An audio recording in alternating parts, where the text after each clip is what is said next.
The brand new Saucony Tempus, a lightweight stability daily trainer. So why would someone like myself, a neutral runner, be interested in a stability shoe?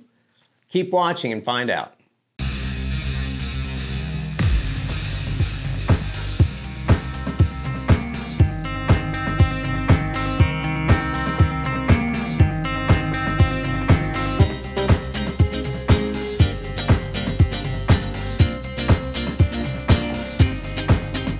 Hey everyone, it's D2 with Big Peach Running Company, and today we're talking about the brand new Saucony Tempus. Now this shoe is a lightweight stability daily trainer, and what's unique about this is the term lightweight and stability used together, because that usually doesn't happen. Those of us, or those of you that are typically in a stability type shoe, usually don't get the benefits of that lightweight that most people in a neutral category shoe get.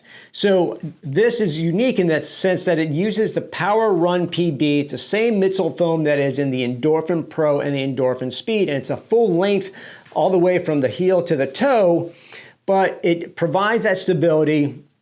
And it does so in using Power Run midsole. Now, typically, a medial post is inserted into that midsole just right here in this section, and it's a denser, firmer material that adds that weight and also is noticeable underneath the arch. At least for myself, when I've run in a stability type shoe, I tend to notice that it feels a little firmer. You feel a little bit more of that impact coming up underneath the arch. So for me, it's not really that enjoyable, but that's been the way that most stability shoes have been designed for decades at this point. So now shoe companies are getting a little creative, and what Saucony has done is create this Power Run frame, and think of it as a horseshoe that goes all the way from the toes, wraps around the heel, and then comes back up. And you can sort of kind of see it right through here. This material is a little bit different. This is the Power Run PB, this is the Power Run, and it just comes all the way down here, and just a little sliver right through the toes and the forefoot. Gets thicker right here underneath the arch, providing a good amount of arch support, wraps around the heel, and then comes back down and then back around the toes again. So what's unique about this is that your foot sort of kind of sits inside that frame and provides that stability to keep that foot from rolling in. So that's unique. For myself, I was not really looking forward, or didn't think I'd be surprised and impressed by this shoe, primarily because I do run in neutral shoes. Now, I do tend to slightly overpronate, and for some people, they would probably suggest that I, run in a stability type shoe, but I haven't had any issues in running in neutral shoes, and have been so ever since I first got fitted for shoes. So why, fix something that's not broken? So I expected to, say, oh, it's an okay shoe, but, I feel something underneath the arch. I do not feel anything underneath the arch. It feels really good. I don't notice any of the stability while running. I don't notice that while I'm toeing off or running or landing on the midsole that it's affecting my gait in any way. It doesn't have the same type of energetic and pop and responsive feel that I would get in the Endorphin Pro, and that has a lot to do with the carbon fiber plate. So that was a little bit disappointing at first, because that sort of kind of was what I was expecting, because that's been my experience with Power Run PB, and it's been with that carbon fiber plate. This didn't have it, so I didn't have that initial kind of quick responsive pop. But what I did get, and was surprising afterwards, was that there's still a good amount of energy return, that when you drive into the shoe, when you pick up the pace, it will run that pace with you and provide that energy return. So if you're running fast miles, it will keep up. If you're running slower miles, it will slow down as well. So it's a shoe that's very versatile, I think, for those of you that want to do an easy run, or those of you that might want to do a tempo or fast workout. Or better yet, you're looking for maybe something you can race in, but there aren't any lightweight stability or stability race shoes. So this might be an option for you as well. And so it's all around, I think, an all-purpose type of shoe as a daily trainer that you can transition and not have to pay extra for a specific race shoe, especially since there are no stability type of race shoes available.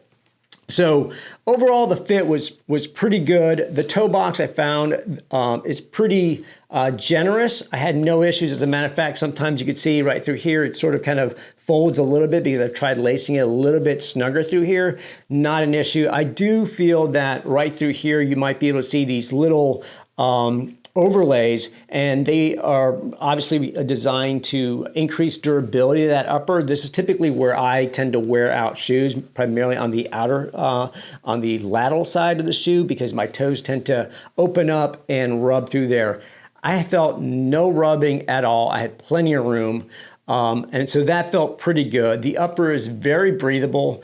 I took this down on vacation when I was down in Florida, running down in the Keys, high humidity, running in the mornings at around 80 degrees. I had no issues with heat or anything like that, making my foot feel hot or overly sweaty or anything like that. So I feel like the engineered upper is really breathable. It does a really good job. I would also say, since we're on the topic of the forefoot, you'll notice how that midsole through here kind of flares out from where the upper joins that midsole. That it provides that additional stability, I think, that goes unnoticed. And a wider platform tends to create that more stable part of that shoe and provides a little bit of rigidity, but it's still fairly flexible, allows your foot to kind of move.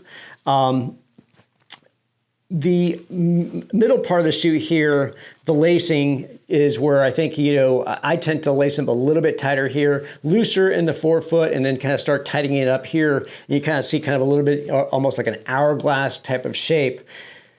I did find that the heel felt like it slipped at times, but if I lace it up, and especially with these little straps that I'm starting to see on a lot of Saucony shoes on both the medial and lateral sides, by lacing that and tugging on that without it being overly tight does seem to kind of snug up this bottom area by pulling this together a little bit and helping to secure that heel. Now, if you really have a narrow heel, you still have the extra eyelets here to do the runner's loop and really kind of cinch that heel around the heel collar and really secure your heel so it doesn't slip. Overall, I felt that it felt pretty good while running. I felt it was comfortable. It disappeared under my underfoot. I never really noticed the impact while running. So running easy, felt very comfortable, felt very easy, felt almost effortless. When pushing the pace, it was able to kind of respond and give me that quicker turnover in the legs, and I almost felt like the Power Run PB and the energy return on that allow my feet to kind of turn a higher cadence. So I found that beneficial when I really wanted to push the pace. Really the only issue I had is with the outsole. I went running with it recently and it happened to start raining. The roads were wet anyway, and I felt like there was a little bit of slippage on the road, not dangerously or anything like that where I found it to be really slick. I just found that it just wasn't grippy like maybe other shoes. But the outsole does seem like it is holding up really well. There's a little bit of wear right here after 50 miles. But aside from that, it's holding up pretty good. I mean, that's the only wear is right here, and that's typically where I do land is on the outer edge of my foot. So I expect that to be the first point of contact, and as well, being the first place where it's going to wear out the quickest. Overall, I felt pretty good. And like I said, as a stability shoe, I don't feel like I need the stability, but I do, after reviewing some video, I did notice that it does add a little bit of additional support, an additional amount of stability to keep me from overpronating. So I think for longer runs where my form maybe breaks down a little bit, that could be very beneficial to me for maybe a half marathon or marathon. Especially compared to the Endorphin Pro, which is a very lightweight shoe. The upper doesn't have a whole lot. It's a very simple upper. And so I do tend to see in those videos that I overpronate and seem almost like it's aggressively or maybe overpronate too much, although it doesn't affect my stride. I don't feel any effects of it in my knees or anywhere else, any of my joints. So overall, I feel like it's a pretty good shoe. I do find myself reaching for the Saucony Tempus now almost on a daily basis. I haven't found anything quite yet that I would say in my rotation right now that would compare to it, but I would probably say it's very comparable feeling to maybe the Hoka Mach 4, which I've run and have not run in the Mach 5. Maybe even the first version of the Endorphin Shift, which is interesting because the Endorphin Shift is a neutral shoe that provides stability. So it'll be interesting to see kind of where these shoes kind of how they play because I am a fan of the Endorphin Shift as well. So it'll be interesting to see in the Saucony lineup how these shoes all line up, where do they fall, and for what type of runner. So as far as this shoe, I would recommend it for individuals that obviously, yes, do tend to lightly to moderately overpronate. If you really need a motion control shoe, this probably wouldn't be the shoe for you. But if you're typically in a guidance or stability type of shoe, this might be one to consider. As well as for neutral runners, this might be something you might be looking into as well. I would recommend that you come into one of our stores, try it on, see if it fits on your feet and whether it's something that you would enjoy running in, because just because it's a stability, in that stability category, I would not rule it out for someone that's a neutral runner. I would probably bring this out and have someone try it on and just to see what their thoughts are on it, and maybe if this is something that they could throw into their rotation of shoes, or maybe become their new daily trainer, because I do think it's pretty broad in the category of runners that it could benefit.